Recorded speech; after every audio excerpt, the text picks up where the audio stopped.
नमस्कार प्यारे बच्चों, सभी को गुड इवनिंग, सभी को राधे राधे, सभी को नमस्कार। कैसे हो आप सभी? आशा करते हैं सभी एकदम बढ़िया होंगे, है ना? सभी एकदम मस्त होंगे, एकदम जबरदस्त होंगे।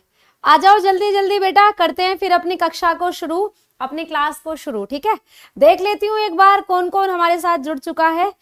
ब्रज कमलेश हमारे साथ हैं, दीपक गुजर आ चुके हैं, अंकित आ चुके हैं, RWS गोलू गुप्ता हैं, नीतीश आ चुके हैं, नितिन आ चुके हैं, हिमांशु है और शहजाद आ चुके हैं, शहजाद खत्री हैं, रूबी आ चुकी हैं, मोनी मंचाल हैं हमारे साथ, रूबी का नाम मैं ले चुकी हूँ, ईशा आ चुकी हैं, ईश्वर आ चुके हैं, केशव है, स्वाति है, S भाटी हैं, राहुल है, आर्मी लवर आ चुके हैं, विकास आ चुके हैं, खुशबू आ चुकी है, शानू आ चुके हैं, पंकज आ चुके हैं, हिमांशु आ चुके हैं, पुलिस करके एक आईडी थी निकल गई, वो भी है हमारे साथ, रोहित आ चुके हैं, राहुल, साहिल आ चुके हैं, विवेक आ चुके हैं, फोगाट आ चुके हैं और दिल्ली पुलिस HCM करके आईडी थी जो निकल गई, वो भी है हमारे साथ। बहुत सारे बच्चे कुची पुची पा पता नहीं क्या, चंगू मंगू भी हमारे साथ आ चुके हैं। अच्छा, चंगू मंगू ये वही वाले चंगू मंगू तो नहीं है जो एक कार्टून आता था, चंगू मंगू? चलो आओ जल्दी। वैभव, विकास आ चुके हैं, अभिषेक आ चुके हैं, निखिल आ चुके हैं, गौरव, ललित आ चुके हैं, एंटरटेनमेंट करके आईडी है वो आ चुके हैं, सरोजनी, सिद्धार्थ, गौरव, दीपक आ चुके हैं, केला आ चुके हैं, केला भी था क्या?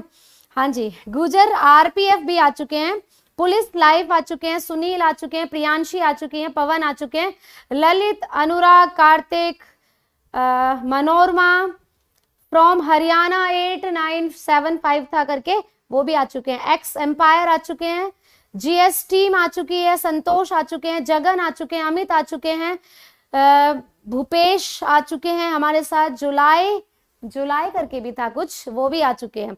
तो आओ बेटा जल्दी जल्दी सभी बच्चे। अब आई थिंक मैंने बहुत सारे बच्चों के नाम ले दिए, सारे बच्चों के नाम मैं भी नहीं ले सकती हूँ, ठीक है? आप एक बार जल्दी से दूसरे बच्चों को भी लेके आओ। आवाज सबको क्लियर है ये बता दो, आवाज सबको क्लियर है बेटा? जल्दी से बताओ। जितने भी बच्चे एक बार फिर से आए हैं सभी को नमस्कार, सभी को गुड इवनिंग, गुड आफ्टरनून, वैसे तो गुड इवनिंग ही हो गई है अब, और सभी को राधे राधे। ठीक है, चलिए भैया, आपको पता है आज आपकी दूसरी क्लास है, ठीक है? तो कुछ पहले थोड़ा सा टाइम टेबल आप लोग देख ले तो आपको पता चल जाएगा कौन कौन सी क्लासेस किस टाइम पर होती हैं। ठीक है, साइंस आपको नीचे दिख रहा है 6 बजे होती है, याद रखना। बाकी की आपकी क्लासेस सुबह से रनिंग है, एट लास्ट आपकी साइंस ही होती है। ठीक है, उसके बाद अगर मैं आपको बताऊं दिल्ली पुलिस HCM के लिए, तो बेटा यहां पर भी आपको टाइम टेबल दिख रहा है, ठीक है? तो यहां पर भी आपको 6 बजे क्लास मिलेगी साइंस की। उसके बाद आपको दिल्ली पुलिस ड्राइवर के लिए लास्ट क्लास जो होती है वो 8 बजे होती है, तो मैंने आपको बताया था ड्राइवर के लिए, तो उसको भी आप लेना ना भूले, संजीव सर आपको कराएंगे। ठीक है, इतना कुछ आपको पढ़ना था या देखना था, एक झलक। अब आ जाओ पढ़ते हैं बेटा बायोलॉजी को, जो हमारी मेन क्लास है आज की, या जो आपको साइंस में पढ़ रहे हैं या जो हमारा चल रहा है। ठीक है, कल हमारी क्लास हुई थी, पिछली क्लास में मैंने आपको थोड़ा सा इंट्रोडक्शन दिया था बायोलॉजी का, कि भैया बायोलॉजी 2 शब्दों से मिलकर बनी है, बायोस और लोगस या फिर लॉजी। क्या मतलब था इसका मतलब होता था सजीवों का अध्ययन। ठीक है, तो बायोलॉजी क्या है? जिसमें आप सजीवों के अध्ययन करेंगे, जिसमें आप सजीवों को पढ़ेंगे। सजीवों के 2 स्पेसिफिक कैरेक्टर आपको कल बता दिए थे मैडम, सजीव रिप्रोडक्शन करते हैं, सजीव रेस्पायरेशन करते हैं। ठीक है, प्रजनन करते हैं, श्वसन करते हैं। उसके बाद मैंने कुछ फादर लिखवाए थे, जैसे बायोलॉजी के फादर अरस्तु, जूलॉजी के फादर अरस्तु, मॉडर्न बायोलॉजी पूछ ले तो चार्ल्स डार्विन, ऐसे करके बहुत सारी टर्म लिखवाई थी। फिर कुछ बुक्स के नाम लिखवाए थे, हिस्टोरिया प्लांटेरम, आपने थियोफ्रस्टस के बारे में पढ़ा था, हिस्टोरिया एनिमेलिया अरस्तु की पुस्तक थी, on the origin of species Darwin की थी, और नेचुरल सिस्टेमा नेचुरल किसकी थी, या नेचुरी लेमार्क की थी। ये सारी चीजें हमने कल पढ़ ली थी। और एक टॉपिक कल हमने शुरू कर दिया था मैडम जी, कौन सा? ब्लड। ठीक है, टाइम टेबल डलवा देंगे, चलो अगर आपकी ऐसी इच्छा है तो डलवा देंगे यूट्यूब पर टाइम टेबल। ठीक है, चलो अब हम जो पढ़ रहे थे बेटा, हम पढ़ रहे थे कल की क्लास में, मैंने थोड़ा सा आपको बताया था ब्लड के बारे में, यानी रुधिर के बारे में। तो भैया कंटिन्यू करते हैं यहीं से, ब्लड से यानी रुधिर से। ठीक है, कल मैंने आपको बताया था ब्लड क्या होता है, तो आप सभी ने लिख लिया था, आप सभी को समझ में भी आ गया था कि ब्लड होता है लिक्विड कनेक्टिव टिश्यू। ठीक है, ब्लड क्या होता है? लिक्विड कनेक्टिव टिश्यू होता है मैडम, ये बात आपने कल बता दी थी, ठीक है। यानी कि रुधिर होता है तरल संयोजी ऊतक, हिंदी में अगर बात करते हैं तरल संयोजी ऊतक, ठीक है, तरल संयोजी ऊतक कल मैंने आपको बता दिया था, ठीक है। और ये भी बताया था कि ऊतक क्या होते हैं, जब बहुत सारी कोशिकाएं आपस में जुड़ेंगी तो वो टिश्यू बनाएंगी, ऊतक बनाएंगी।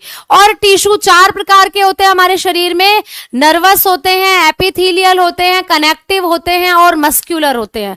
तो याद रखना है, अभी दिमाग में बैठाना है कनेक्टिव टिश्यू को, संयोजी ऊतक को। तो ब्लड क्या है बेटा, ब्लड लिक्विड कनेक्टिव टिश्यू है, तरल संयोजी ऊतक है। आगे बात करते हैं ब्लड के बारे में, ठीक है।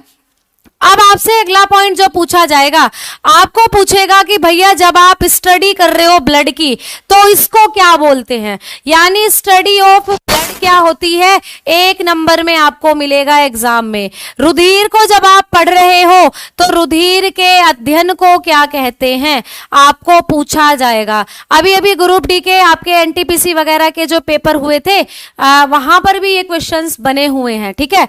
तो रुधिर के अध्ययन को, रुधिर की स्टडी को क्या बोलते हो, तो याद रखना हेमेटोलॉजी। क्या बोलते हैं बेटा, हेमेटोलॉजी, याद रखना, ठीक है, हेमेटोलॉजी। हिंदी में भी क्या होगा, हेमेटोलॉजी, ठीक है। अभी अभी कल बताया था ना मैंने, जिस भी वर्ड के पीछे आपको लॉजी दिखे तो लॉजी का मतलब होता है स्टडी, और हेमेटो क्या है यहाँ पर, ब्लड। तो ब्लड का अध्ययन जब आप करते हो, रुधिर का अध्ययन जब आप करते हो तो उसको आप क्या बोलते हो, हेमेटोलॉजी। अच्छा, आवाज क्लियर है ना सभी को, आज तो कोई क्लास रुक नहीं रही है आप लोगों की। माइक को कॉलर पर लगा लूं, कॉलर पे लगाऊंगी तो आवाज आपकी क्या करती है, वेरी कर जाती है, देख लो, लगा लेती हूं, ठीक है, आपकी जैसी इच्छा, आपकी बातें सराखों पर। अच्छा जी, ठीक है, चलो अब आओ आगे, ठीक है। अब बात करते हैं आगे। आपने पढ़ लिया ब्लड की स्टडी जब हम कर रहे हैं तो उसको बोल रहे हैं हेमेटोलॉजी। आगे आपसे पूछा जाएगा कि हमारे शरीर में ब्लड का फॉर्मेशन कहाँ होता है, ठीक है, रुधिर निर्माण की क्रिया हमारे शरीर में कहाँ होती है। तो आपसे पूछेगा बेटा कि ब्लड फॉर्मेशन कहाँ होता है, ठीक है, ब्लड फॉर्मेशन कहाँ होता है हमारे शरीर में।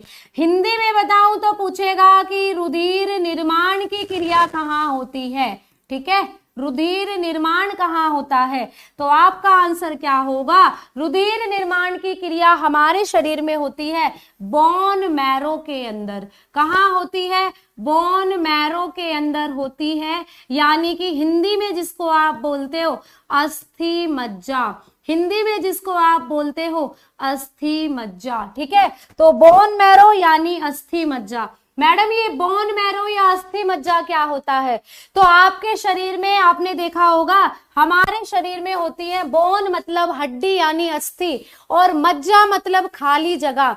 तो हमारे शरीर में जो हड्डियां होती हैं बेटा, इस तरीके से हमारे शरीर में जो हड्डियां होती हैं, हड्डियों के बीच में एक खाली जगह होती है। हड्डियां खोखली होती हैं, आपने सुना होगा, तो हड्डियों के बीच में ऐसे ऐसे खाली जगह होती है, इस खाली जगह को ही बोला जाता है बोन मैरो। क्या बोलते हैं इस खाली जगह को, इस खाली जगह को बोलते हैं बोन मैरो, ठीक है। और इसी खाली जगह में होता है क्या, ब्लड फॉर्मेशन, रुधिर निर्माण की क्रिया। तो आपके शरीर में हड्डियां, हाँ बेटा हड्डियां क्यों जरूरी है, हड्डियां, एक तो हड्डियां आपको स्ट्रॉन्ग बना रही है, आपको दृढ़ता दे रही हैं। दूसरा इंपॉर्टेंट काम क्या है बेटा हड्डियों का, कि हड्डियां ही आपको क्या कर रही हैं, ब्लड फॉर्मेशन का काम कर दे रही हैं, यानी हड्डियों में ही होता है रुधिर निर्माण की क्रिया का काम, ठीक है। तो ब्लड आपकी बॉडी में जब बन रहा है तो हड्डियों में बन रहा है, इसलिए हड्डियां क्यों जरूरी है, हड्डियां ब्लड बनाने के लिए भी जरूरी हैं, ठीक है। अगर मैं आपसे बोलूं, छोटा सा प्रश्न आपसे पूछूं कि क्या सारी हड्डियां ब्लड बनाने का काम करती है हमारी बॉडी के अंदर, तो आप बोलोगे नहीं मैडम, आप बोलोगे नहीं। क्यों, क्योंकि बेटा हमारे शरीर में कितनी हड्डियां, 206 हड्डियां होती हैं। कितनी हड्डियां होती है हमारी बॉडी के अंदर, 206। तो 206 में से अगर मैं आपको बताऊं, 180 से 190 तक हड्डियां जो होती हैं यही करती हैं ब्लड फॉर्मेशन का काम, ठीक है। इनमें ही होगा रुधिर निर्माण की क्रिया, क्योंकि बेसिकली जो आपके शरीर की लंबी हड्डियां होती हैं उन्हीं में बेसिकली आपका ब्लड का फॉर्मेशन होता है। तो शरीर की लंबी हड्डियों में ही होता है बोन मैरो और वहीं बनता है ब्लड। ठीक है, बात समझ में आई आप लोगों को? अरे मैडम जी आपने तो यूट्यूब पर पढ़ाया है, क्यों क्या अलग है इसमें प्लीज बताएं।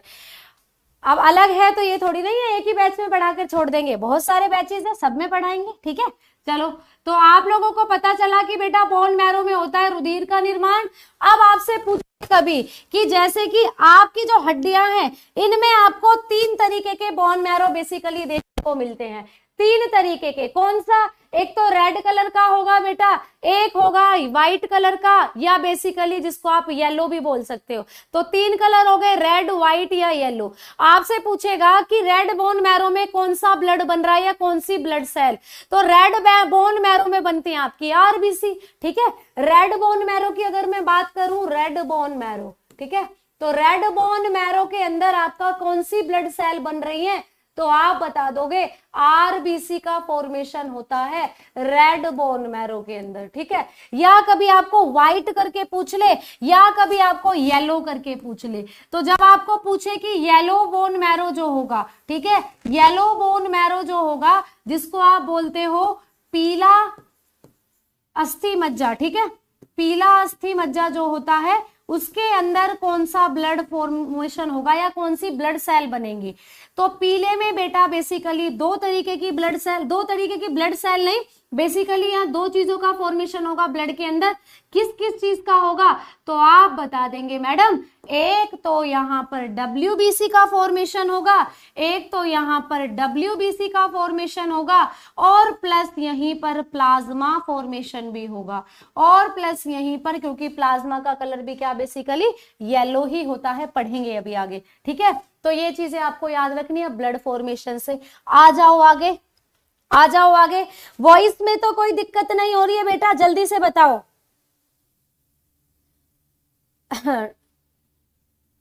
डायग्राम आप कहीं भी बना सकते हो बेटा, बोन मैरो के नीचे आप डायग्राम ड्रॉ कर लो, ठीक है, और वहां लिख लो नोट कर कर, रेड बोन मैरो में आरबीसी बनती हैं, येलो बोन मैरो में WBC और प्लेटलेट्स, ये प्लाज्मा बनते हैं और प्लेटलेट्स बनती है। ठीक है, चलो आगे आ जाओ। अब आपको पढ़ना है अगला पॉइंट ब्लड के बारे में। अगला पॉइंट क्या है बेटा, कि अगला पॉइंट ये है, आपको पूछेगा ब्लड का पीएच मान कितना होता है। ठीक है, ब्लड की पीएच वैल्यू बताइए कितनी होती है, रुधिर का पीएच मान कितना होता है। तो आई थिंक सभी बच्चे आजकल जानते हैं रुधिर का पीएच मान या पीएच वैल्यू कितनी होती है। तो बेटा रुधिर की पीएच वैल्यू होती है 7.4। याद रखेंगे, ब्लड की पीएच वैल्यू कितनी होती है, 7.4 होती है। जब ब्लड की वैल्यू पीएच या जो ब्लड का पीएच मान है 7.4 होता है, तो मैडम ये बताइए ब्लड का नेचर कैसा होता है। तो अगला पॉइंट यही लिखेंगे, आपसे पूछेगा कि ब्लड का नेचर कैसा होता है, तो आप लिखेंगे नेचर ऑफ ब्लड। ठीक है, आप बताएंगे नेचर ऑफ ब्लड क्या होता है। तो नेचर ऑफ ब्लड यानी रुधिर की प्रकृति, ठीक है, नेचर ऑफ ब्लड, रुधिर की प्रकृति आप लोगों को बतानी है कैसी होती है। ठीक है, नेचर ऑफ ब्लड आपसे पूछेगा, यानी कि आपसे पूछ रहा है कि रुधिर की प्रकृति कैसी होती है, रुधिर की प्रकृति कैसी होती है। तो रुधिर की प्रकृति होती है बेटा क्षारीय, याद रखेंगे, यानी बेस होता है ब्लड जो होता है, क्षार होता है ब्लड। क्यों होता है मैडम बेस, तो बेटा मैंने आपको, या आगे हम पढ़ेंगे, एक स्केल होता है जिसको आप बोलते हो पीएच स्केल, एक स्केल होता है जिसको आप क्या बोलते हो, पीएच स्केल करके बोलते हो। मैंने लिखा है पीएच मान, तो एक स्केल है इस तरीके से, इसको क्या बोलते हो आप, पीएच स्केल बोलते हो। क्या बोलते हो, पीएच पैमाना बोलते हो। ठीक है, पीएच पैमाना, पीएच स्केल आप बोलते हो। इस पर कुछ नंबर लिखे होते हैं 0 से 7 और 7 से 14, इस तरीके से। तो जब आप किसी भी चीज को इस स्केल पर रखोगे, अगर उस चीज की वैल्यू 0 से 7 के बीच में आए तो उसको आप एसिड मान लेते हो, आप अम्ल मान लेते हो। यानी उस चीज की या उस एलिमेंट की जो प्रॉपर्टी होगी वो क्या होगी, उसका नेचर कैसा होगा, अम्लीय होगा मैडम या एसिडिक होगा। लेकिन अगर किसी चीज की वैल्यू, किसी एलिमेंट की वैल्यू आप इस पीएच स्केल पर 7 से 14 के बीच देख रहे हो, तो वो चीज क्या होगी बेटा, वो चीज बेस होगी, यानी कि वो चीज क्षार होगी। ठीक है, और आपको दिख रहा है कि ब्लड का पीएच मान कितना है, 7.4 है। तो भैया 7 और 14 के बीच में है, 7 और 14 के बीच में, 7 और 14 के बीच में है, कितना है, 7 से 0.4 ज्यादा, 7 और 14 के बीच की वैल्यू, इसीलिए ब्लड क्या होता है, इसीलिए ब्लड बेस होता है, क्षार होता है। बात समझ में आ गई, बिल्कुल समझ में आ गई होगी। ठीक है, चलो आगे बढ़ते हैं। अब मैम इस क्लास का टाइम बेटा चेंज नहीं होगा, क्योंकि शेड्यूलिंग यही है मेरी, इसके बाद मेरी क्लासेस या पहले क्लासेस होती हैं। चलो आगे सुनो अब मेरी बात। आप लोगों को अब और क्या पढ़ना है ब्लड के बारे में, तो आपने नेचर पढ़ लिया। अगर मैं आपसे पूछूं कि भैया ब्लड का टेस्ट कैसा होता है, अगर मैं आपसे पूछूं कि ब्लड स्वाद में कैसा लगता है, अब आप बोलोगे मैडम कभी पिया तो है नहीं ब्लड, टेस्ट कैसे बता दे, हैं ब्लड क्या हमने पिया है जो हम टेस्ट बता दे, बट नहीं पिया कोई बात नहीं, मैं बता देती हूँ, क्योंकि पिया तो मैंने भी नहीं है, बट कई बार आपको टेस्ट भी करके पूछ लेगा। तो याद रखना, जो आपका ब्लड है बेटा, इसका जो टेस्ट होता है वो होता है सोल्टी। कैसा होता है, सोल्टी यानी कि नमकीन। ठीक है, तो सोल्टी होता है, नमकीन होता है। ठीक है, नमकीन होता है। अगर हरियाणवी में बात करूं तो चरचरा होता है, चरचरा, है ना, हरियाणा वाले बच्चों को समझ में आ रहा होगा, चरचरा होता है, नमकीन होता है। ठीक है, अब आपसे पूछ ले कि ब्लड का जो टेस्ट है वो नमकीन क्यों होता है। क्वेश्चन मैडम ये इजी था कि टेस्ट कैसा है, आपने बता दिया नमकीन होता है, सॉल्टी, बट क्यों होता है ये एग्जाम में पूछ ले तो याद रखना बेटा, ब्लड के अंदर होते हैं सोडियम एलिमेंट। क्या होते हैं ब्लड के अंदर, सोडियम एलिमेंट्स होते हैं। ठीक है, ब्लड के अंदर सोडियम तत्व होते हैं, सोडियम तत्व। ठीक है, तो सोडियम तत्वों के कारण ही जो ब्लड का बेटा टेस्ट होता है ये कैसा होता है, तो सोडियम तत्वों के कारण ब्लड का जो टेस्ट होता है वो होता है बेटा कैसा, सोल्टी यानी नमकीन। क्योंकि आपने नमक पढ़ा है ना, नमक का अगर मैं आपको फॉर्मूला बताऊं तो क्या होता है, NaCl होता है, सोडियम क्लोराइड। तो नमक भी नमकीन होता है, सोल्टी होता है। तो आपके ब्लड के अंदर सोडियम एलिमेंट्स भी होते हैं, उसी से आपके ब्लड का जो टेस्ट है वो कैसा होता है, नमकीन होता है, सोल्टी होता है। ठीक है, हाँ जी। अब आगे आ जाओ, और क्या बात पढ़नी है आपको ब्लड के बारे में, कॉमन सी चीजें आपसे पूछेगा। इंपॉर्टेंट क्वेश्चन मैं आपको स्टार लगाकर बता रही हूँ, स्टार लगाकर आपको लिखवा रही हूं, ध्यान से सुनना। आपको पूछेगा कि कौन सी जर्म लेयर ऐसी है जिससे ब्लड का फॉर्मेशन होता है। मैं क्या लिख रही हूं कि कौन सी जर्म लेयर, ठीक है, कौन सी जर्म लेयर ऐसी है जिससे बेटा क्या होता है, ब्लड का फॉर्मेशन होता है। यानी कि जर्म लेयर की बात करूं मैं तो कौन सी जर्म परत ऐसी है जिसको आप बोलते हो हिंदी में जर्म परत, तो कौन सी जर्म परत से ब्लड का फॉर्मेशन होता है। अभी अभी मैंने बोला ना फॉर्मेशन ऑफ ब्लड कहाँ होता है, तो मैंने बताया था बोन मैरो में, हड्डियों में तो बन रहा है ब्लड बोन मैरो के अंदर, बट इसको कौन सी लेयर बनाने का काम कर रही है, अब ये पूछ रहा है आपसे। अब जगह नहीं पूछ रहा कि किस जगह ब्लड का फॉर्मेशन होता है, पूछ रहा है कौन सी लेयर है जो ब्लड को बनाने का काम करती है। तो बेटा आंसर होगा आपका मीजोडर्म। ठीक है, क्या आंसर होगा, मीजोडर्म। ठीक है, आंसर होगा मीजोडर्म। अब आप सोच रहे होंगे कि मैडम ये क्या है मीजोडर्म, ये क्या नहीं बला है मीजोडर्म। तो मेरे बच्चे ध्यान से सुनना, जब किसी भ्रूण का निर्माण होना शुरू होता है, फीटस, भ्रूण क्या होता है बेटा, फीटस, जब कोई फीटस यानी जब कोई भ्रूण माता के गर्भ में बनना शुरू होता है, ठीक है, तो मान लीजिए फॉर एग्जाम्पल स्पर्म और ओवा, ठीक है, शुक्राणु और अंडाणु आपस में मिलेंगे, फर्टिलाइजेशन होगा तो बनेगा जाइगोट। तो एक कोशिका बनती है जिसको आप जाइगोट बोलते हो। ये जाइगोट क्या करेगा, माता के यूट्रस में जाकर धंसना शुरू हो जाएगा। माता के यूट्रस में जाकर क्या होगा, धंसना शुरू हो जाएगा। और माता का जो यूट्रस है उसके अंदर कुछ जर्म लेयर आपको नजर आएंगी। तो वहीं पर कुछ जर्म लेयर होती है। जैसे मैं बताऊं कितनी जर्म लेयर हो सकती है एक फीटस के अंदर, तो 3। कौन कौन सी, एक्टोडर्म, ठीक है, एक्टोडर्म जिसको आप बोलोगे एक्टोडर्म, ठीक है, हिंदी में भी। एक होती है बेटा मीजोडर्म, एक होती है मीजोडर्म, ठीक है, जिसको आप मीजोडर्म कर ही बोलोगे, मीजोडर्म। और एक होती है एंडोडर्म, एक होती है एंडोडर्म, ठीक है।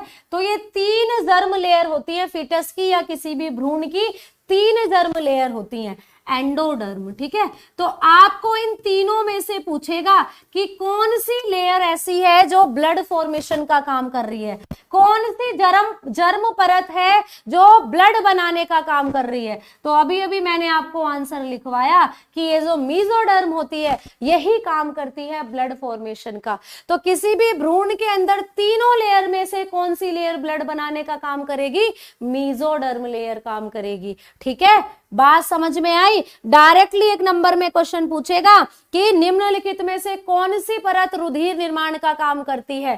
तीनों ऑप्शन दे देगा, चौथा ऑप्शन ऑल ऑफ दीज या नन ऑफ दीज दे देगा। तो आपको पता होना चाहिए मीजोडर्म आपका सही आंसर होगा, मीजोडर्म आपका करेक्ट आंसर होगा, ठीक है। कोई दिक्कत, कोई समस्या, जल्दी से बताओ, बढ़ते हैं फिर आगे। मैम भाई बोला कीजिए हम लोगों को बेटा नहीं। अच्छा अंकित दीक्षित बोल रहे, अंकित ही है ना, अनिकेत दीक्षित बोल रहे मैम भाई बोला करिए बेटा नहीं। तो ठीक है भैया, ठीक है, चलो आगे सुनो मेरी बात।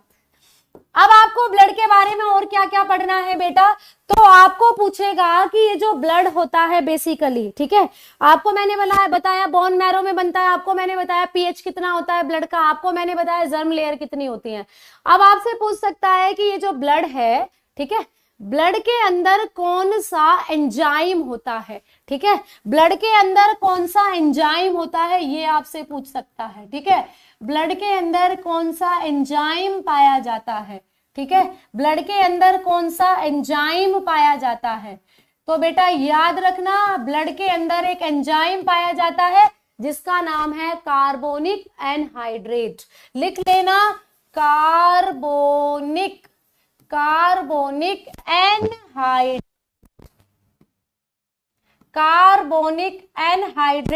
एनहाइड्रेज, ठीक है, एनहाइड्रेज पाया जाता है कहां, आपके ब्लड के अंदर। तो रुधिर में एक एंजाइम पाया जाता है, आपसे पूछेगा कौन सा एंजाइम, तो आप बोलोगे कार्बोनिक एनहाइड्रेज, ठीक है, कार्बोनिक, आप क्या लिखोगे हिंदी में, कार्बोनिक एनहाइड्रेज,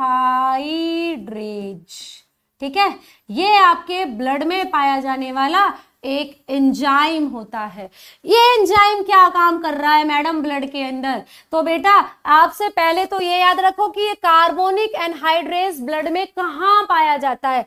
तो बेटा याद रखना ये आरबीसी में बहुतायत में पाया जाता है। कौन सी ब्लड सेल में होता है, आरबीसी में बहुतायत में होता है, ठीक है। आपकी रेड ब्लड सेल जो है ब्लड के अंदर उसमें होता है ये कार्बोनिक एनहाइड्रेज। और क्या काम करता है, ये पानी और कार्बन डाइऑक्साइड को जॉइंट करने का काम करता है। क्या काम करता है, पानी और कार्बन डाइऑक्साइड को जोड़ने का काम करता है। आपके ब्लड में आरबीसी में CO2 गैस भी घुली हुई होती है ना, तो वही काम करता है CO2 को जोड़ने का काम, ठीक है। तो याद रखना ये भी। वॉइस प्रॉब्लम आने शुरू हो गई, देखो मैंने बोला था ना कॉलर पे लगाते हैं ना इसको, मुझसे पता नहीं क्या पैज है इस माइक को, सभी टीचर्स कॉलर पे लगा के पढ़ाते होंगे, बट मेरी आवाज पता नहीं क्यों वेरी करती है, कम ज्यादा ऐसे होती रहती है। कोई दिक्कत वाली बात नहीं, हम हाथ में पकड़ लेंगे माइक को, ठीक है। भ्रूण क्या है बेटा, तो जब आप माता के गर्भ में होते हो 3 महीने से पहले, ठीक है, 3 महीने से पहले, पहला महीना, दूसरा महीना, 3 महीना, तो 3 महीने तक बोल दो या 3 महीने से पहले जो माता के गर्भ में बच्चा है उसी को आप फीटस बोल रहे हो, बेसिकली भ्रूण बोल रहे हो। ठीक है, मेरी आवाज वीक है? ऐसी बात नहीं है मेरी आवाज वीक है। चलो, तो याद रखा ब्लड के अंदर कौन सा एंजाइम होता है? कार्बोनिक एनहाइड्रेज होता है, आरबीसी में होता है। ये पानी और कार्बन डाइऑक्साइड को जॉइंट करने का काम कर रहा है। आ जाओ बेटा आगे। अब आप लोगों को जो हेडिंग देनी है वो क्या देनी है? आपको देना है बेटा, अब आप पढ़ेंगे कि जो ब्लड है उसके घटक क्या क्या होते हैं या कंपोनेंट क्या क्या होते हैं ब्लड के। ठीक है, तो याद रखो कंपोनेंट्स ऑफ ब्लड। अब आप हेडिंग देंगे रुधिर के घटक। अब आप हेडिंग देंगे बेटा रुधिर के घटक। ठीक है, तो हेडिंग देते हैं रुधिर के घटक। रुधिर में क्या क्या होता है, किन किन चीजों से मिलकर बना होता है ब्लड, ये पढ़ेंगे अब। तो रुधिर के घटक कौन कौन से होते हैं? तो बेटा ब्लड के घटक या ब्लड के कंपोनेंट्स के बारे में जब बात करते हैं तो रुधिर 2 चीजों से मिलकर बना है। ठीक है, रुधिर 2 चीजों से मिलकर बना है। कैसे मैडम? जैसे आप कोई जूस पीते हो ना, जूस, आप जब जूस पी रहे हो तो उसमें आपको सॉलिड और लिक्विड दोनों पार्टिकल दिखते हैं। ठीक है, आप जैसे थोड़ा थोड़ा पल्प होता है, गूदा होता है फलों का, या वो सारी चीज आकर घुल जाती है जूस के अंदर। तो कई प्रकार के जूस ऐसे होते हैं जिसमें आपको गूदा भी दिख रहा होता है और लिक्विड भी होता है। लिक्विड आप दूध डालते हो, पानी डालते हो, तो सेम वैसे ही, लेकिन दिखता आपको वो लिक्विड ही है बेसिकली जो जूस होता है। सेम वैसे ब्लड में आपको सॉलिड भी दिखेगा और लिक्विड भी। अगर मैं एक और एग्जाम्पल लूं तो आप चाय का एग्जाम्पल ले सकते हो। ठीक है, आप जब चाय बनाते हो, चाय बनानी आती होगी, बिल्कुल आती होगी। ठीक है, जब आप चाय बना रहे हो बेटा तो उसमें आप लिक्विड भी डाल रहे हो, आप उसमें सॉलिड भी डाल रहे हो, और बाद में क्या कर रहे हो, आप उसको छान कर पी रहे हो। तो लिक्विड आपको दिख रहा है सिर्फ, लेकिन फ्लेवर उसमें सबका आया। अदरक आपने डाला, इलायची आपने सॉलिड डाली थी, चाय की पत्ती आपने सॉलिड डाली थी। तो जब आप उसको छान कर पी रहे हो तो उसमें फ्लेवर सबका आ रहा है, सॉलिड का भी फ्लेवर आएगा, लिक्विड का भी। ठीक है, तो ऐसे ही हमारा ब्लड होता है। ब्लड में कुछ चीज सॉलिड भी होती है, कुछ चीज लिक्विड भी। लेकिन जब आपको चोट लगती है, ब्लड बहता है, तो आपको केवल लिक्विड नजर आता है। क्यों लिक्विड नजर आता है? क्योंकि जो सॉलिड पार्टिकल हैं ब्लड के अंदर वो इतने छोटे हैं कि नॉर्मल आंखों से आपको दिखाई नहीं देंगे। अगर आप एक बूंद को माइक्रोस्कोप में रखकर देखो तो इजीली आप देख पाओगे कौन सी सॉलिड चीज है, कौन सी लिक्विड। तो बेटा जब हम रुधिर के घटक के बारे में बात कर रहे हैं तो 2 घटक होते हैं किसी भी ब्लड के। पहला है बेटा प्लाज्मा, ठीक है, हिंदी में भी क्या बोलेंगे? प्लाज्मा। और दूसरा जो कंपोनेंट होता है ब्लड का, दूसरा जो घटक है, ये है बेटा ब्लड सेल। ये है बेटा क्या? Blood cell. ठीक है, चलो इसको भी लिख देते हैं भैया, ब्लड सेल। ठीक, ब्लड सेल का एक और नाम है, आप ब्लड सेल को ब्लड कार्पेसल्स भी बोलते हो। क्या बोलते हो? ब्लड कार्पेसल्स भी बोलते हो। ठीक है, यानी ब्लड कार्पेसल्स को आप हिंदी में क्या बोलते हो? रुधिर कणिका, ठीक है, या रुधिर कणिकाएं। और ये जो ब्लड सेल है इसको आप क्या बोलते हो? इनको आप हिंदी में बोलते हो रुधिर कोशिका, ठीक है। तो रुधिर कोशिका और रुधिर कणिकाएं बोल दो या प्लाज्मा बोल दो। तो ब्लड 2 चीजों से मिलकर बना है, पहला पार्ट प्लाज्मा है, दूसरा पार्ट ब्लड सेल है या ब्लड कार्पेसल्स बोल दो। अब मैडम ये क्या क्या है, दोनों घटक जो है इनके बारे में बताओ। तो सुनो मेरे बच्चे, सुनो मेरे भाइयों, सुनो मेरे दोस्तों, सुनो। देखो आपसे पूछेगा कि ब्लड के अंदर लिक्विड पार्ट कौन सा है, तो याद रखना ये जो प्लाज्मा आपको दिख रहा है ये ब्लड का लिक्विड पार्ट है। ये ब्लड का कैसा भाग है? तरल भाग है। ठीक है, अगर आपसे पूछे कि ब्लड के अंदर सॉलिड पार्ट क्या है, तो बेटा ये जो आपको ब्लड सेल नजर आ रही हैं ये ब्लड का ठोस भाग है, सॉलिड भाग है। ठीक है, याद रखना। तो पहली बात तो ये हुई, पूछेगा कौन सा लिक्विड पार्ट है ब्लड का, कौन सा सॉलिड पार्ट है। तो प्लाज्मा लिक्विड और ब्लड सेल होती है सॉलिड, बात क्लियर। आगे बढ़ते हैं, दूसरे नंबर पर पूछेगा यहां आपसे परसेंटेज पूछेगा, भैया प्लाज्मा कितना होता है ब्लड में। तो याद रखनी है, अगर आपको बताऊं तो प्लाज्मा 55% होता है। प्लाज्मा कितने प्रतिशत, 55%, और 45% में होती हैं ये ब्लड सेल, यानी कि रुधिर कोशिकाएं या रुधिर कणिकाएं जिनको आप बोल रहे हो। ठीक है, बात समझ में आ रही है? बिल्कुल, जल्दी बताओ। तो प्लाज्मा कितने प्रतिशत, एक नंबर का क्वेश्चन आप बता रहे हो 55।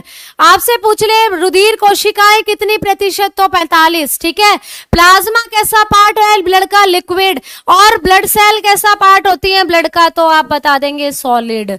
दूसरा पॉइंट पढ़ो, यहां पर क्या बात कर लेते हैं प्लाज्मा के कलर के बारे में। तो आपसे पूछा जाता है बेटा कि ये जो प्लाज्मा होता है इसका बेसिक कलर कैसा होता है। तो याद रखना, प्लाज्मा का जो कलर होता है ये होता है लाइट येलो, ये होता है लाइट येलो। ठीक है, यानी कि हल्का पीला। तो याद रखना, प्लाज्मा का रंग जो होता है हल्का पीला होता है। ठीक है, हल्का पीला होता है, याद रखेंगे। ठीक है, अब ये जो ब्लड सेल होती हैं इनका कलर कैसा होता है। तो ब्लड सेल बेटा कलरफुल होती हैं, कलरफुल होती हैं, रंगीन होती हैं।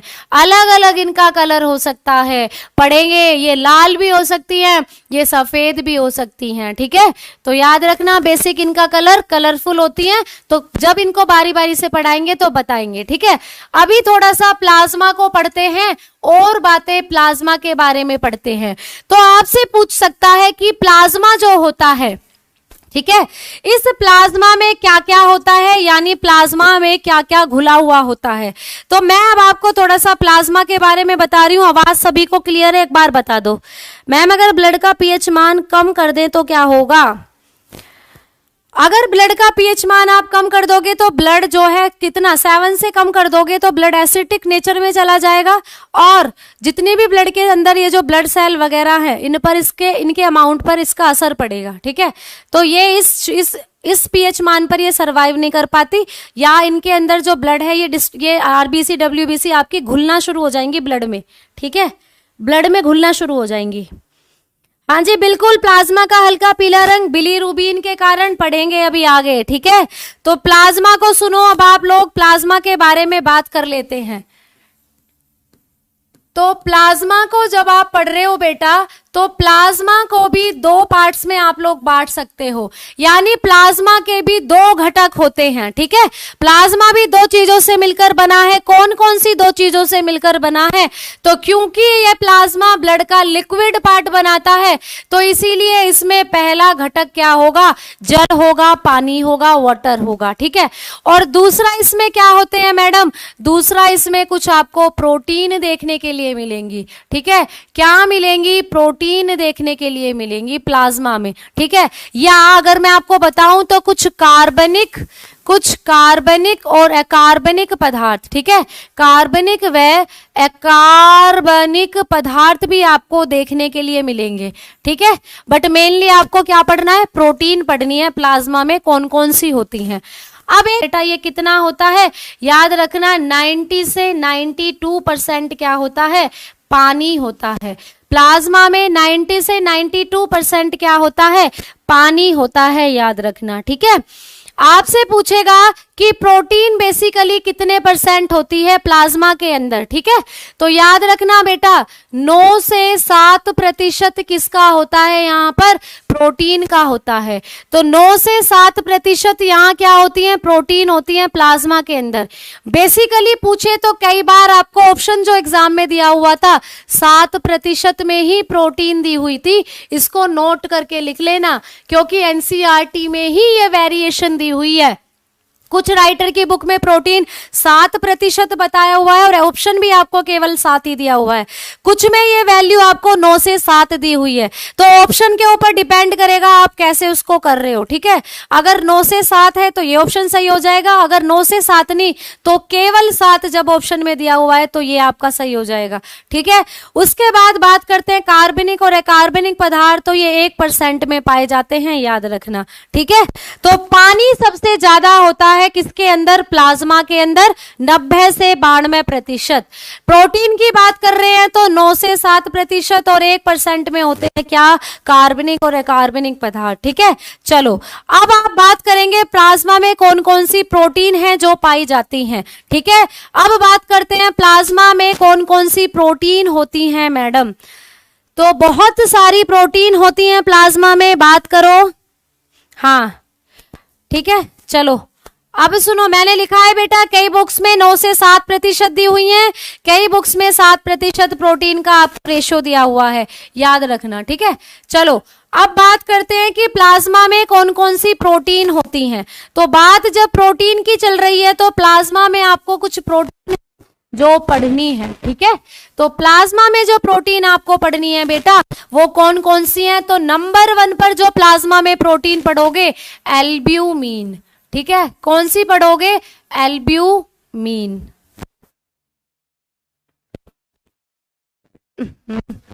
एल्ब्यूमिन पढ़ोगे, एक सेकेंड, एल्ब्यूमिन। ठीक है, हिंदी में भी यही रहेगी, albumin. Albumin protein, albumin protein. ठीक है, दूसरे नंबर पर जब पढ़ोगे तो ग्लोबुलिन। ठीक है, ग्लोबुलिन, ग्लोब्यूलिन। ठीक है, तो ग्लोब्यूलिन पढ़ोगे आप दूसरे नंबर पर। थर्ड नंबर पर जो आपको प्रोटीन पढ़नी है वो है फिब्रिनोजन, फिब्रिनोजन। ठीक है, तो फिब्रिनोजन प्रोटीन पढ़ोगे तीसरे नंबर पर जो प्लाज्मा में पढ़नी है। ठीक है, और एक और होती है थ्रोम्बिन। ठीक है, नंबर 4 पर पढ़ोगे थ्रोम्बिन, थ्रोम्बिन प्रोटीन या प्रोथ्रोम्बिन भी इसको बोल देते हो। ठीक है, थ्रोम्बिन। तो अब इनके बारे में सुनो, ये क्या होती हैं। ठीक है, इनके फंक्शन आपसे पूछेगा कि ये प्लाज्मा में घुलकर क्या क्या काम कर रही हैं। ठीक है, चलो अब सुनो इनके काम के बारे में। हाँ जी, फेब्रिनोजन प्रोटीन हेल्प इन, बिल्कुल अभी पढ़ाएंगे। ठीक है, देखो अब इनके आपको क्या करने हैं बेटा, इनके आपको नाम पढ़ने हैं। इनके नाम तो पढ़ लिए, इनके काम पढ़ लो अब क्या क्या होते हैं। तो आपसे डायरेक्टली पूछेगा एल्ब्यूमिन का क्या काम होता है। ये जो एल्ब्यूमिन प्रोटीन है ना, ये एक जगह और होती है, ये अंडे में भी होती है बेटा, एग में भी होती है, अंडे में भी पाई जाती है ये, और हमारे ब्लड में भी होती है, याद रखना। ठीक है, अब ये क्या काम करती है हमारे ब्लड में? तो बेटा ये सोडियम एलिमेंट्स को क्या काम करती है? सोडियम एलिमेंट्स को बैलेंस करने का काम करती है। सोडियम एलिमेंट्स को क्या करती है बेटा? संतुलित करने का काम करती है। आपके ब्लड में सोडियम एलिमेंट्स ज्यादा ना हो जाएं, आपके ब्लड में सोडियम एलिमेंट कम ना हो जाएं। अच्छा मुझे एक बात बताओ, जब आप नमक खाते हो तो नमक का कुछ ना कुछ रिलेशन आपके ब्लड से भी होता है। कैसे होता है मैडम, कैसे होता है? तो बेटा ऐसे बोलते हैं जिसका बीपी हाई होता है उसको नमक कम खाना चाहिए, है ना। और जिसका बीपी लो हो जाता है उसको ब्लड क्या करना चाहिए? नमक थोड़ा ज्यादा खाना चाहिए, ब्लड नहीं नमक। ठीक है, तो बीपी ज्यादा नमक कम, बीपी कम नमक ज्यादा कर दो। ठीक है, क्यों ऐसा कर रहे हैं? यानी नमक का कुछ ना कुछ संबंध है बीपी से, ब्लड प्रेशर से, है ना। क्या संबंध है? क्योंकि नमक जो है हमारे ब्लड का ऑस्मोटिक प्रेशर बनाता है। क्या बनाता है हमारे ब्लड का? Osmotic pressure. ठीक है, ऑस्मोटिक प्रेशर बनाता है, यानी कि लवणीय दाब बनाता है। ठीक है, लवणीय दाब बनाता है, अगर मैं बताऊं। ठीक है, लवणीय दाब। ठीक है, लवणीय दाब बनाता है अगर मैं आपको बताऊं तो आपसे पूछेगा, आपसे या तो ये पूछेगा कि एल्ब्यूमिन प्रोटीन का काम क्या होता है, तो आप बोलोगे सोडियम एलिमेंट को बैलेंस करती है, सोडियम तत्वों को संतुलित करने का काम एल्ब्यूमिन का होता है।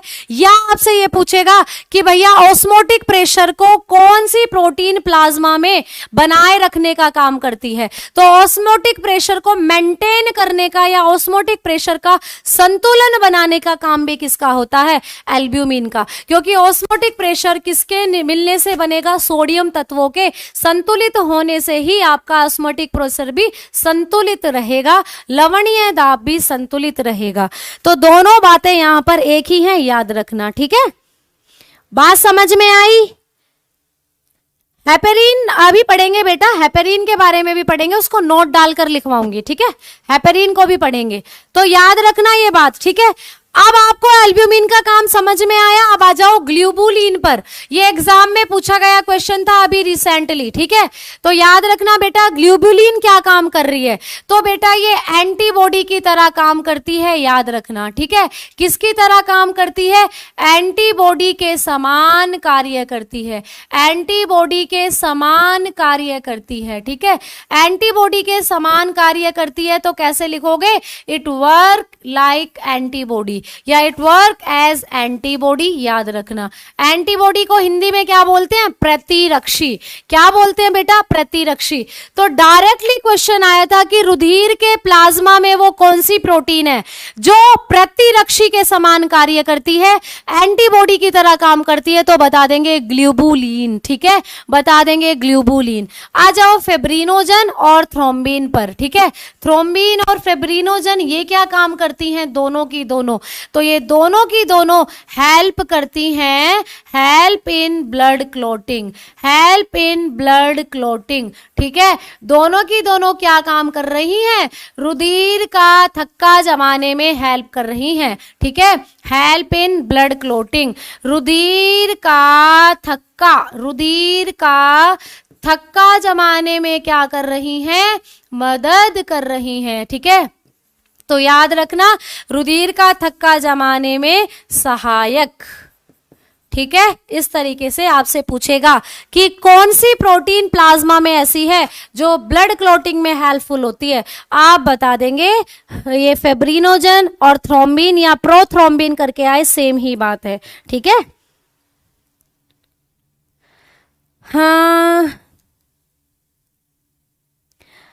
हाँ जी, ब्लड क्लॉटिंग में, ब्लड क्लॉटिंग कब होती है बेटा, ब्लड क्लॉटिंग कब होती है, जब चोट लगती है तो ब्लड क्लॉटिंग होना जरूरी है। मान लीजिए आप गिर गए धड़ाम से और आपका सर फूट गया यहां से और ब्लड निकल रहा है, तो वो ब्लड रुक जाना चाहिए निकलने से, क्योंकि अगर निकलता ही रहा तो सारा ब्लड निकलकर बाहर।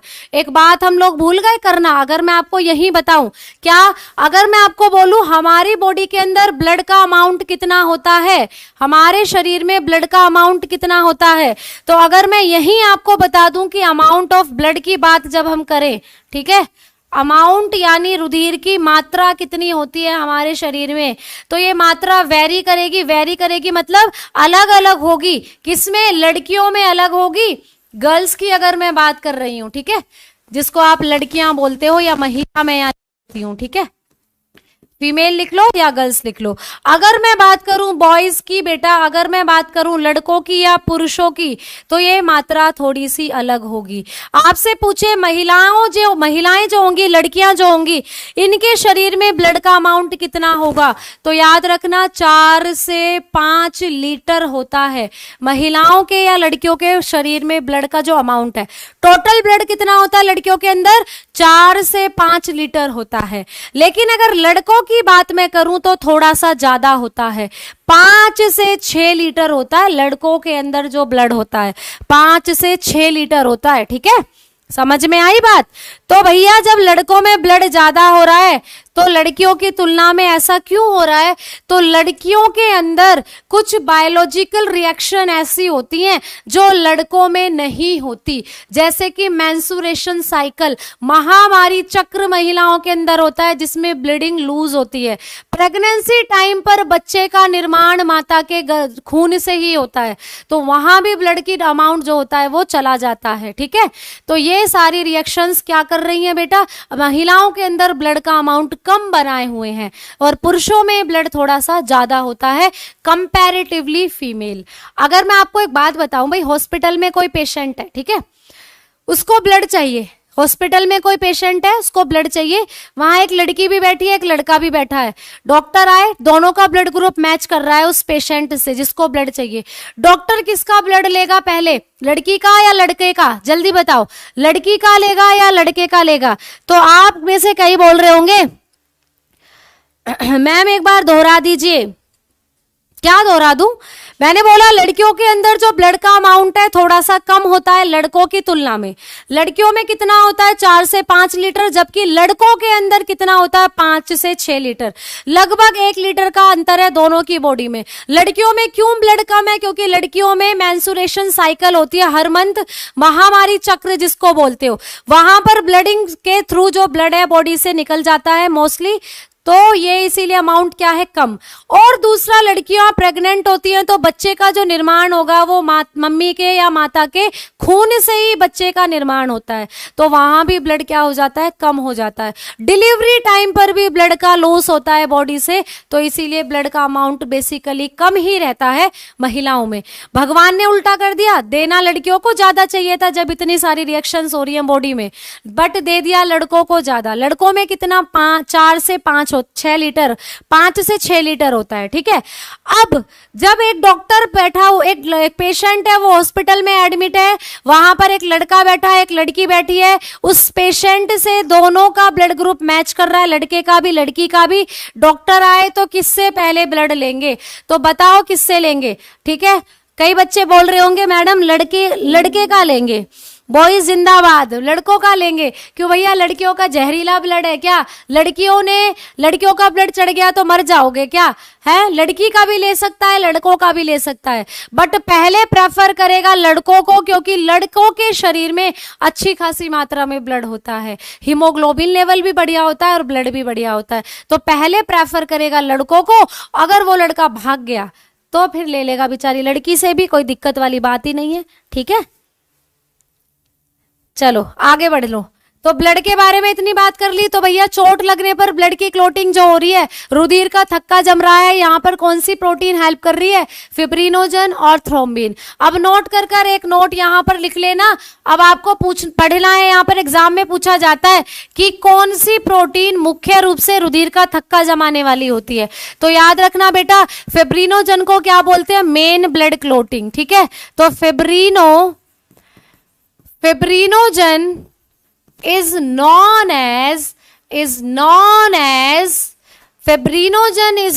as main blood clotting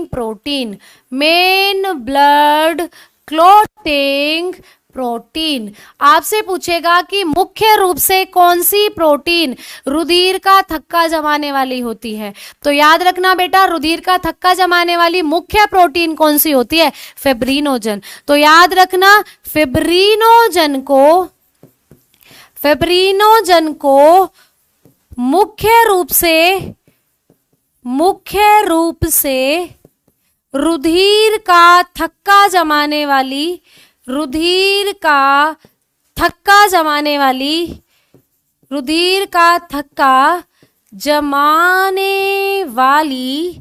protein कहा जाता है, ठीक है। क्या कहा जाता है? प्रोटीन कहा जाता है, ठीक है। तो एग्जाम में आपसे क्वेश्चन पूछेगा सीधा सीधा कि कौन सी प्रोटीन को मुख्य रूप से रुधिर का थक्का जमाने वाली प्रोटीन कहते हैं, या which protein known as main blood clotting protein. तो आंसर होगा मेरे बालक, मेरे बच्चों, यहाँ पर फिब्रिनोजन, ठीक है। ब्लड किसका ज्यादा होता है? मतलब ब्लड लड़कियों में ज्यादा होता है, लड़कों में? ये पूछ रहे हो, लड़कों में ज्यादा होता है ब्लड का अमाउंट, ठीक है, 5 से 6 लीटर, लड़कियों में 4 से 5। आ जाओ आगे। अब आपको क्या पढ़ना है बेटा? तो मैंने आपको बता दिया मेन ब्लड क्लोटिंग कौन सी होती है, फिब्रिनोजन होती है। अब यहां पर एक छोटी सी बात और आपको याद रखनी है। अगर मैं बात करूं हमारे शरीर में ब्लड क्लोटिंग फैक्टर्स की, ब्लड क्लोटिंग फैक्टर कौन कौन से होते हैं हमारे शरीर में? ब्लड क्लोटिंग फैक्टर्स कौन कौन से होते हैं, या रुधिर स्कंदन कारक कौन कौन से होते हैं, रुधिर स्कंदन कारक कौन कौन से होते हैं। तो पहली बात तो ये बेटा, आपके शरीर के अंदर जो ब्लड क्लोटिंग फैक्टर होते हैं, रुधिर स्कंदन कारक होते हैं, इनको एक नाम दिया जाता है। इनको आप एर्थ फैक्टर के नाम से जानते हो। क्या बोलते हो इनको आप? एर्थ फैक्टर के नाम से जानते हो, यानी कि एर्थ कारक के नाम से इनको आप जानते हो, एर्थ कारक। तो एक नंबर में क्वेश्चन आ सकता है, रुधिर में जितने भी ब्लड क्लोटिंग फैक्टर है इनको किस नाम से जाना जाता है? तो इनको आप एर्थ फैक्टर करके टर्म करते हो, एर्थ फैक्टर। ठीक है, अब ये एर्थ फैक्टर कौन कौन से हैं या क्या है ये एर्थ फैक्टर? तो बेटा कुछ चीजें हमारे ब्लड में बहुत जरूरी है या हमारी बॉडी में बहुत जरूरी है जो ब्लड क्लोटिंग के लिए हेल्पफुल होती हैं। तो अगर मैं आपको ब्लड क्लोटिंग फैक्टर नंबर 1 बताऊं क्या है, तो एक विटामिन है जिसके बारे में आपको जानकारी होनी चाहिए, विटामिन के। तो आपसे पूछे कौन सी विटामिन ऐसी है जो रुधिर क्लोटिंग में हेल्पफुल होती है, ब्लड क्लोटिंग में हेल्पफुल होती है, तो आंसर करेंगे के। अगर मैं दूसरी चीज की यहां बात करूं तो एक ब्लड सेल ऐसी है बेटा जो ब्लड क्लोटिंग में हेल्प करती है, ब्लड सेल यानी रुधिर कोशिका।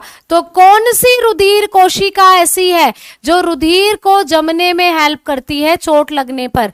तो रुधिर कोशिका की जब बात कर रहे हैं तो ये है बेटा प्लेटलेट्स। ठीक है, ये है प्लेटलेट्स। ठीक है, तो याद रखना, प्लेटलेट्स के बारे में आपको याद रखना है, जिसको आप बिम्बाणु भी बोलते हो हिंदी में, बिम्बाणु। ठीक है, बिम्बाणु भी बोलते हो। और अगर मैं एर्थ फैक्टर के अंदर आने वाले और चीजों की बात करूं तो अगर मैं नंबर 3 पर बात करती हूँ एर्थ फैक्टर की, क्या आएगा? तो यहां पर आपको याद रखनी है एक क्या बेटा? प्रोटीन। यहां पर याद रखनी है एक प्रोटीन।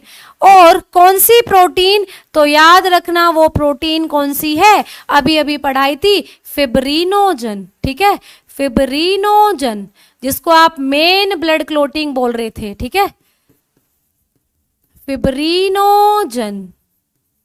ठीक, अब नंबर लास्ट आपको जो याद रखना है, एक और ब्लड क्लोटिंग फैक्टर होता है हमारी बॉडी में।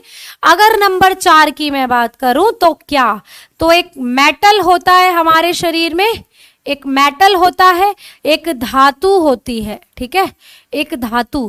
कौन सी धातु? तो आप बोलोगे मैडम कैल्शियम, आप बोलोगे कैल्शियम। ठीक है, कैल्शियम। तो कैल्शियम जो होती है बेटा, ये भी हेल्पफुल होती है क्या करने के लिए? ये भी आपकी बॉडी में ब्लड क्लोटिंग के लिए हेल्पफुल होता है कैल्शियम। तो ये 4 चीजें कहलाती हैं एर्थ फैक्टर। ये 4 चीजें हैं एर्थ फैक्टर के नाम से जो जानी जाती हैं। ठीक है, विटामिन पूछे तो के, ब्लड सेल पूछे तो प्लेटलेट्स, प्रोटीन पूछे तो फिब्रिनोजन, मेटल पूछे तो कैल्शियम यानी कि धातु पूछे तो कैल्शियम। ठीक है, बात समझ में आई आप लोगों को? ठीक है, अब 1 लीटर ब्लड, अच्छा 1 लीटर में या 1 यूनिट ब्लड में कितना ब्लड होता है? तो लगभग 350 ml 1 यूनिट में होता है बेटा ब्लड का जो अमाउंट होता है। ठीक है, और जब आप लोग किसी को ब्लड डोनेट करते हो तो 1 यूनिट ब्लड ही आप मैक्सिमम डोनेट कर सकते हो एक टाइम में। तो 350 ml ब्लड होता है। ठीक है, याद रखना 1 यूनिट के अंदर। ठीक, चलो आगे सुनो मेरी बात। अब ब्लड के बारे में हम कहाँ थे? प्लाज्मा पर थे, तो प्लाज्मा को पढ़ रहे थे। इतनी सारी चीजें इस प्लाज्मा से निकलकर आपके सामने आ जाती हैं। ठीक है, इतनी सारी चीजें आपको प्लाज्मा से पढ़नी है। अब एक और नोट डालकर यहीं पर एक चीज और लिख लो, एक और नोट डालकर यहीं पर एक चीज लिख लो। क्या आपको लिखना है बेटा? एक हेडिंग डाल लो छोटी सी, हेपेरिन। हेपेरिन, एक छोटी सी हेडिंग, हेपेरिन। ठीक है, हेपेरिन क्या है? तो हेपेरिन के बारे में कुछ पॉइंट मैं आपको लिखवा रही हूं, लिखते चलो जो एग्जाम में पूछे गए हैं। पहला पॉइंट हेपेरिन के बारे में क्या है मैडम? हेपेरिन तो बेटा ये एक प्रोटीन है। क्या है बेटा? एक प्रोटीन है। ठीक है, क्या है? एक प्रोटीन है। आप इसको प्रोटीन भी बोल सकते हो या आप इसको एक पॉलीसेकेराइड भी बोल सकते हो। क्या? पॉलीसेकेराइड। कार्बोहाइड्रेट होते हैं ना, उनका टाइप होता है पॉलीसेकेराइड। तो पढ़ेंगे अभी आगे, ठीक है। पॉलीसेकेराइड, तो आप इसको पॉलीसेकेराइड भी बोल सकते हो, आप इसको प्रोटीन भी बोल सकते हो, दोनों ही बात सही है। दूसरा, इसको कौन रिलीज करता है, यानी इसको कौन बनाता है, यानी इसका फॉर्मेशन कहाँ होता है, इसका इस प्रोटीन का निर्माण कहाँ होता है, इस प्रोटीन का निर्माण कहाँ होता है। तो बेटा याद रखना, इस प्रोटीन को बनाने का काम करता है हमारा लीवर, हमारा लीवर यानी हमारा यकृत, ठीक है। ये भी एग्जाम का क्वेश्चन है। इससे पहले जो फेब्रिनोजन पढ़ाई थी ना, वो भी लीवर ही बनाता है, वो भी लीवर ही बनाता है। बट इसके बारे में बहुत पूछा जाता है कि आपके बॉडी के अंदर हेपेरिन, ये जो एक प्रोटीन भी है और एक पॉलीसेकेराइड भी है, इसको कौन बनाता है? लीवर बनाता है, यकृत बनाता है, ठीक है। अब इस हेपेरिन का काम क्या है, क्यों बना रहा है इसको लीवर? नंबर 3 पर अगर मैं आपको इसका काम बताऊं, इसका वर्क बताऊं, तो इसको क्यों लीवर बना रहा है, इसका काम क्या होता है। जैसे फेब्रिनोजन बनाई तो ब्लड क्लोटिंग में हेल्प कर रही है, ये क्या काम कर रही है बेटा? तो याद रखना, यह है, इसका काम क्या है, यह है धमनी, यह धमनी तथा शिराओं में, यह धमनी तथा शिराओं में, ठीक है, धमनी तथा शिराओं में रुधिर को बहुत इंपॉर्टेंट है, याद रखना, धमनी तथा शिराओं में रुधिर को जमने से बचाती है, ठीक है, जमने से बचाती है, ठीक है, जमने से बचाती है। याद रखना, डायरेक्ट एग्जाम में क्वेश्चन आएगा कि कौन सी प्रोटीन ऐसी है जो धमनी और शिराओं में रुधिर को जमने से बचाती है। इंग्लिश में लिख लो क्या काम है इसका, फिर मैं इसको समझाती हूं थोड़ा सा, ठीक है। It prevent blood clotting inside the body, it prevent blood clotting inside the body, लिख लीजिए इनसाइड द बॉडी, या ऐसे लिख लीजिए inside the arteries and veins, arteries and veins, धमनी और शिराओं में, ठीक है, दोनों ही बात सही है। अब सुनो ध्यान से बेटा, अभी मैं यहां खड़ी हूं, मेरी बॉडी में ब्लड फॉर्मेशन हो रहा होगा, ब्लड बह रहा है मेरी धमनी और शिराओं में, ठीक है। धमनी और शिराएं क्या छोटी छोटी ट्यूब होती हैं जिनमें ब्लड बहता है बॉडी के अंदर, तो उन छोटी छोटी ट्यूब में मेरी बॉडी में ब्लड बह रहा है। वो ब्लड जम क्यों नहीं रहा है, जो मेरी बॉडी में लगातार ब्लड फ्लो करे जा रहा है वो जम क्यों नहीं रहा है?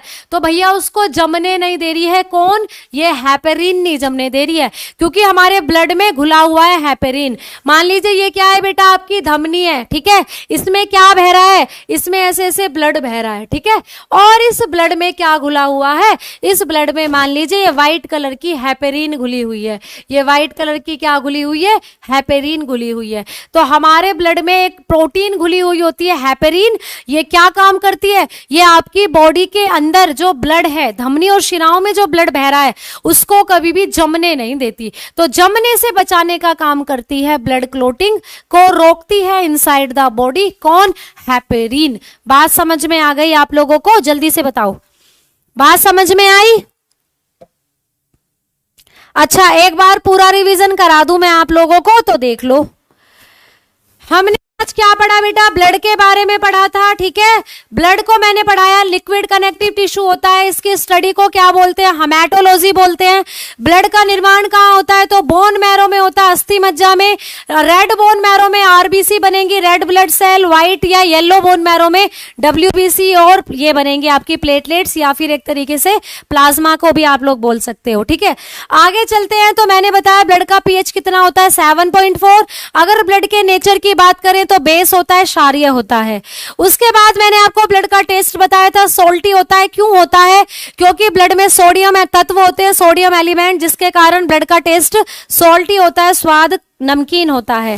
फिर मैंने आपको बोला था कि कौन सी जर्म लेयर, मोस्ट इंपोर्टेंट, कौन सी जर्म लेयर से ब्लड का निर्माण होता है हमारी बॉडी में, या जब हम एक भ्रूण थे, फीटस थे, तो कौन सी जर्म लेयर ने ब्लड फॉर्मेशन का काम करा? तो आंसर था आपका मीजोडर्म, जिसको आप मध्य यानी बीच की जो लेयर होती है वो आपको मैंने तीनों लिखकर दिखाई है, एक्टोडर्म, मीजोडर्म, एंडोडर्म। तो बीच की लेयर होती है मीजोडर्म, उसी से बनता है ब्लड। ठीक है, आगे मैंने आपको बताया ब्लड में एक एंजाइम होता है कार्बोनिक एनहाइड्रेज, क्या काम करता है? पानी और CO2 को ज्वाइंट करने का काम करता है। फिर हमने पढ़े ब्लड के कंपोनेंट्स क्या क्या होते हैं। प्लाज्मा होता है, जिसको आप 55% में पढ़ते हो ब्लड में, और ब्लड सेल 45% होती है। ब्लड, ये जो प्लाज्मा है लिक्विड पार्ट बनाता है, तरल, जबकि ब्लड सेल या ब्लड कार्पेसल्स क्या करती है? सॉलिड पार्ट बनाती है। प्लाज्मा का कलर होता है या लाइट येलो, हल्का पीला, जबकि ये आपकी कलरफुल होती हैं जो ब्लड सेल्स होती हैं। फिर हम प्लाज्मा के बारे में बात कर रहे थे, तो भैया प्लाज्मा भी दो चीजों से मिलकर बना है। ठीक है, प्लाज्मा में भी दो कंपोनेंट होते हैं, एक पानी होता है और दूसरा क्या होता है बेटा? पानी के साथ साथ यहाँ पर मैंने आपको प्रोटीन बताई थी या कार्बनिक पदार्थ। पानी कितना? 90 से 92%, जबकि प्रोटीन 7 से 9 होती है। ठीक है, और कार्बनिक पदार्थ 1% में होते हैं। बाद मैंने आपको पढ़ाया प्लाज्मा में कुछ प्रोटीन होती है बेटा, जैसे कि albumin, globulin, fibrinogen, thrombin. Albumin क्या करती है? सोडियम एलिमेंट्स को संतुलित करेगी। ग्लोबुलिन क्या करेगी? एंटीबॉडी की तरह काम करेगी। फिब्रिनोजन, प्रोथैम्बिन ब्लड क्लोटिंग में हेल्प करेंगी। ठीक है, बोर्ड का टाइम अलग ही रहता है, ये बोर्ड ऐसा ही है, स्पेशल बोर्ड है मेरा ये। ठीक है, अब मैंने आपको यहाँ नोट डाल के लिखवाया था कि मेन ब्लड क्लोटिंग प्रोटीन कौन सी होती है? फिब्रिनोजन होती है। ठीक है, उसके बाद मैंने आपको पढ़ाया कि हमारी बॉडी में ब्लड क्लोटिंग फैक्टर कौन कौन से होते हैं। तो विटामिन की बात करें तो के होती है, ब्लड सेल की बात करें तो प्लेटलेट्स, प्रोटीन की बात करें तो फिब्रिनोजन, और मेटल की बात करते हैं तो कैल्शियम होती है। एक यूनिट में कितना ब्लड होता है? 350 ml के आसपास होता है 1 यूनिट में ब्लड। एक बार में 1 यूनिट ब्लड ही आप किसी को डोनेट कर सकते हो, इससे ज्यादा नहीं कर सकते। ठीक है, उसके बाद मैंने आपको एक हेडिंग डलवाई, हेपेरिन क्या काम करती है? हेपेरिन एक प्रोटीन है, इसको आप पॉलीसेकेराइड भी बोल सकते हो। ये कहाँ फॉर्मेशन होता है? इसका लीवर में होता है, यकृत में। क्या काम करती है? धमनी और शिराओं में रुधिर को जमने से बचाती है। It prevent blood clotting inside the body, या आर्टरीज एंड वेन्स, ऐसे भी लिख सकते हो। ठीक है, कोई समस्या, कोई परेशानी? जल्दी बताओ। केमिस्ट्री की क्लासेस बेटा यूट्यूब पर होती है आपकी रात को 10 बजे। ठीक है, 10 बजे होती है, आज भी होगी, आ जाना। अब यहां से बताओ कोई दिक्कत? नसों में जो खून, मैम, अच्छा बिल्कुल, धन्यवाद निखिल जी। चलो, ब्लड का औसत क्या बेटा? ब्लड का औसत कितना होता है? ये कैसा क्वेश्चन है, मुझे समझ ही नहीं आया। औसत कैसे पूछ रहे हो आप ब्लड का औसत? अच्छा, परसेंटेज में पूछ रहे हो क्या? हमारे कुल वजन का जो ब्लड का औसत होता है, ठीक है, वो 7% होता है। हमारी बॉडी में कुल वजन का कितने प्रतिशत ब्लड होता है? तो भैया 7% होता है। कल नोट करवा दूंगी इस पॉइंट को भी। ठीक है, दिमाग में था अभी मेरे, नोट करवाती, बट क्योंकि टाइम हो गया है तो कल करवाते हैं। ठीक है, वैसे सुन लो, 7% होता है हमारे ब्लड का, कुल 7% होता है ब्लड का। ठीक है,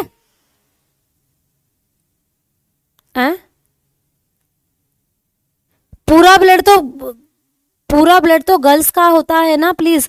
पूरा ब्लड गर्ल्स का होता है मतलब मैं समझ नहीं पाई बेटा आपका ये क्वेश्चन, आप क्या पूछ रहे हो? चंगू मंगू जी 7% होता है हमारे ब्लड का। ठीक है, हमारे वेट का, हमारे कुल वजन का कितने प्रतिशत ब्लड का वजन होता है, कितना औसत होता है? तो 7%, 7%। ठीक है, याद रखना 7% होता है। कल को मैं इसको पॉइंट को आपको क्लियर भी कर दूंगी। ठीक, चलो अब बढ़ते हैं छुट्टी की तरफ। हो गई है छुट्टी, टन टन टन। मिलते हैं कल 6 बजे, तब तक अपना ध्यान रखिए बेटा। ठीक है, क्लास को मेरी को अच्छे से देखना।